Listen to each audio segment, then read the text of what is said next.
दिवसांमध्ये मुख्यमंत्री बदलू शकतो, तर मग तुमचा आम्ही जी आर का काढू शकत नाही, हा माझा पहिला मुद्दा आहे. एखादा आमदार झाला की दुसऱ्या महिन्यात त्याच्या दारासमोर ऑडी उभी राहते. भीक मागत नाही आहोत तुमच्याकडे, विकास तुम्ही मागायला आलं ते आम्हाला मत द्या, आम्हाला मत द्या. मी नाव कुणाचंच घेत नाही, पण तो कृषी मंत्री जो असेल तो त्या कामासाठी त्याचा पीए ठेवतो. मग आम्ही इतके पागल आहोत आणि इथे एज्युकेशन घेऊन आस्थापनेमध्ये काम करतोय? पागल आहे आम्ही? नाही ना.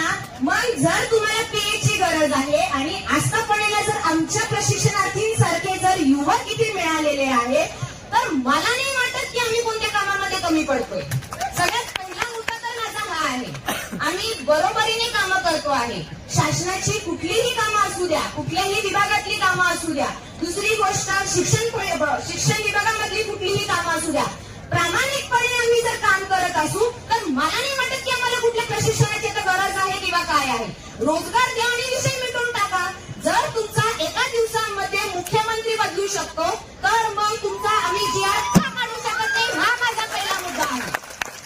मुख्यमंत्री बदलायला तुम्ही विचार नाही करत, जी आर काढण्यासाठी तुम्ही एवढा 3 महिने विचार करताय कशासाठी? सगळ्या गोष्टी इथे मुलं उन्हातानाची बसतायत, उन्हातानातून इतक्या लांबून येत आहेत, या गोष्टी या लोकांना दिसत नाही. तुमचा मुलगा मोठ्या मोठ्या फॉर्च्युनर गाड्यांमध्ये बसतो, एखादा आमदार झाला की दुसऱ्या महिन्यात त्याच्या दारासमोर ऑडी उभी राहते. माझा मुद्दा पटला असेल तर मी नक्की तुम्हाला एकच सांगेन की आम्हाला कुठल्याही प्रकारचं आता प्रशिक्षण इथे नको आहे. आम्हाला फक्त आणि फक्त आमचा रोजगार वाढवून द्या, आमचा कार्यकाळ वाढवून द्या, हीच आमची इच्छा सर्व प्रशिक्षणार्थींची आहे. आम्ही काही भीक मागत नाही आहोत तुमच्याकडे. भिका तुम्ही मागायला आलं ते आम्हाला मत द्या, आम्हाला मत द्या.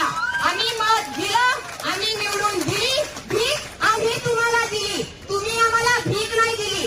ठीक आहे, आम्ही तुमच्या गोष्टींना भरलो, आम्ही इथे प्रशिक्षणार्थी म्हणून काम करायला गेलो, पण त्यांनी शब्द दिला होता की 6 महिन्यानंतर आम्ही तुम्हाला परमनंट करू जर आस्थापनेला गरज असेल तर.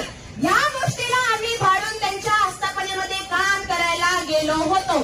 पण आता हे जर पलटी मारता आहे तर साहेब मी तुम्हाला सांगते, जिल्हा परिषदेच्या निवडणुका, कुठल्याही निवडणुका येऊ द्या, कोणीही त्यांना मतदान करणार नाही आमच्या प्रशिक्षणार्थीमधून, ही ग्वाही मी तुम्हाला आज देते. जर खुर्चीवर बसण्याचा मान आमच्यामुळे त्यांना भेटत असेल तर खुर्चीवरनं खाली उतरवायचा मान पण त्यांना आमच्याकडनं भेटणार आहे. हे एवढंच बोलून मी तुम्हाला माझं जे काही मनोगत मी व्यक्त केलेलं आहे, सर्वांच्या मनामध्ये खूप संताप आहे, सर्वजण खूप चिडलेले आहे शासनावरती. पण आता आपल्या हातामध्ये आहे की आपल्याला त्या खुर्चीवर आता कुणाला बसवायचंय आणि कुणाला नाही बसवायचंय ते सर्वांनी विचार करा, विनिमय करा आणि सगळ्यांनी डोकं लावून आता मतदान करा, हीच मी तुम्हाला एक विनंती करेन. कार्यकाळ हा कधीही वाढो, काहीही वाढो, पण कार्यकाळ हा 11 महिन्याचाच वाढला पाहिजे.